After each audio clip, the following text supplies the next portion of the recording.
നമസ്തേ, പ്രീതാസ് കെലറിലേക്ക് സ്വാഗതം. എല്ലാവരും സുഖമായിരിക്കുന്നു എന്ന് വിശ്വസിക്കുന്നു.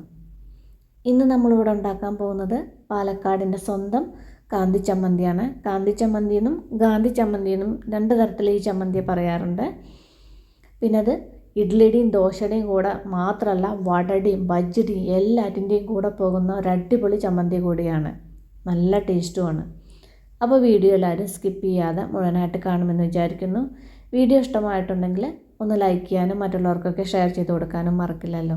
സബ്സ്ക്രൈബ് ചെയ്യാത്തവർ ഒന്ന് സബ്സ്ക്രൈബ് ചെയ്യാനും മറക്കല്ലേ. എന്നാൽ നമുക്ക് ഈ ചമ്മന്തി എങ്ങനെ ഉണ്ടാക്കുന്നത് എന്ന് നോക്കാം. ചമ്മന്തി ഉണ്ടാക്കാൻ വേണ്ടിയിട്ട് ഞാനിവിടെ വലിയൊരു സവാള തൊലിയൊക്കെ ഒന്ന് കളഞ്ഞിട്ട് കഴുകി എടുത്തിട്ടുണ്ട്. ഇത് നല്ല വലിയ സവാളയാണ് എടുത്തിട്ടുള്ളത്. പിന്നെ കുറച്ച് ചെറിയ ഉള്ളിയും തൊലിയൊക്കെ കളഞ്ഞ് കഴുകി എടുത്തിട്ടുണ്ട്. ഇനിയിപ്പോൾ നിങ്ങൾക്ക് ചെറിയ ഉള്ളി ഇല്ല എന്നുണ്ടെങ്കിൽ സവാള മാത്രം വെച്ചിട്ടും ചമ്മന്തി ഉണ്ടാക്കാം. അപ്പോൾ ഒരു 2 സവാള എടുത്താൽ മതി.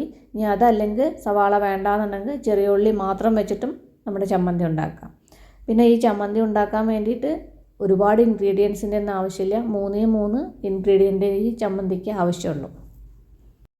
ഇനി ഞാനിതാ അവിടെ ഒരു കട്ടിംഗ് ടേബിളിൽ വെച്ചിട്ട് ഈ സവാള ഒന്ന് കട്ട് ചെയ്തെടുക്കുന്നുണ്ട്. കട്ട് ചെയ്യുമ്പോൾ ഇതാ ഈ വൈറ്റ് ഭാഗം ഉണ്ടല്ലോ, ഈ വൈറ്റ് ഭാഗം നേരെ കട്ട് ചെയ്ത് കളയണം. ഇത് ചമ്മന്തിയിലേക്ക് ഒരിക്കലും ഇടാൻ പാടില്ല. ആ വൈറ്റ് ഭാഗം കട്ട് ചെയ്ത് കളഞ്ഞിട്ടില്ലെങ്കിൽ നമ്മുടെ ചമ്മന്തി കയ്പ്പ് രസം ഉണ്ടാവുകയുള്ളൂ. അപ്പോൾ ഇത് കട്ട് ചെയ്യാൻ ഒരിക്കലും മറക്കരുത്. ഇത് രണ്ടിൻ്റെയും വൈറ്റ് ഭാഗം കട്ട് ചെയ്തതിന് ശേഷം ഒന്ന് ചെറുതാക്കിയിട്ടൊന്ന് കട്ട് ചെയ്തെടുക്കാം. ഒരുപാട് നൈസായിട്ടൊന്നും കട്ട് ചെയ്യേണ്ട, അതുപോലെ അങ്ങനെ വലിയ പീസാക്കിയിട്ടൊന്ന് കട്ട് ചെയ്തെടുത്താൽ മതി.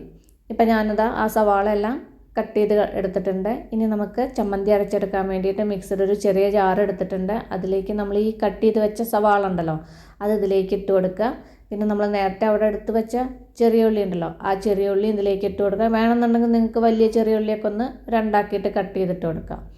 പിന്നെ ഇതിലേക്കൊരു 2.5 ടേബിൾ സ്പൂൺ കാശ്മീരി ചില്ലി പൗഡറാണ് ഇട്ട് കൊടുക്കുന്നത്. മുളക് നിങ്ങളുടെ ഇഷ്ടത്തിനനുസരിച്ചിട്ട് ഇട്ട് കൊടുത്തോളൂ.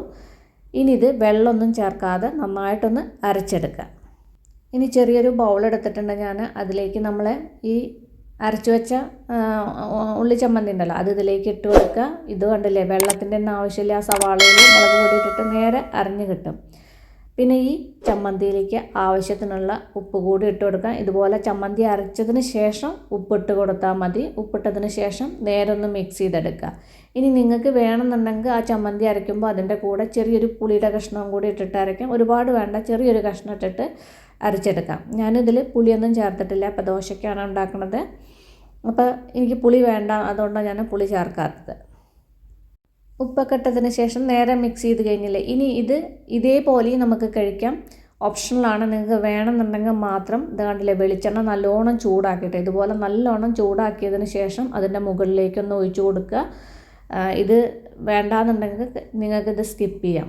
ഈ വെളിച്ചെണ്ണയും കൂടി ചൂടായ നല്ല തിളച്ച വെളിച്ചെണ്ണ ഇതിലേക്ക് ഒഴിച്ചതിന് ശേഷം നേരെ ഒന്ന് മിക്സ് ചെയ്തെടുക്കുക. എളുപ്പമല്ലേ ഉണ്ടാക്കാൻ, നല്ല ടേസ്റ്റുമാണ്. കയ്പ്പൊന്നും പച്ചക്ക് അരയ്ക്കുകയാണെങ്കിൽ കയ്പ്പൊന്നും തീരില്ല. നല്ല ടേസ്റ്റുള്ള ഉള്ളിച്ചമ്മന്തിയാണ്, എല്ലാറ്റിൻ്റെയും കൂടെ പോകും. അപ്പോൾ അതെല്ലാവരും ഒന്ന് ട്രൈ ചെയ്ത് നോക്കൂ. ട്രൈ ചെയ്ത് നോക്കിയിട്ട് ഫീഡ്ബാക്കൊക്കെ എന്നെ അറിയിക്കാൻ മറക്കല്ലേ. അപ്പോൾ നമുക്കിനി അടിപൊളി പുതിയ റെസിപ്പിയുമായി കാണാം. നന്ദി, നമസ്കാരം.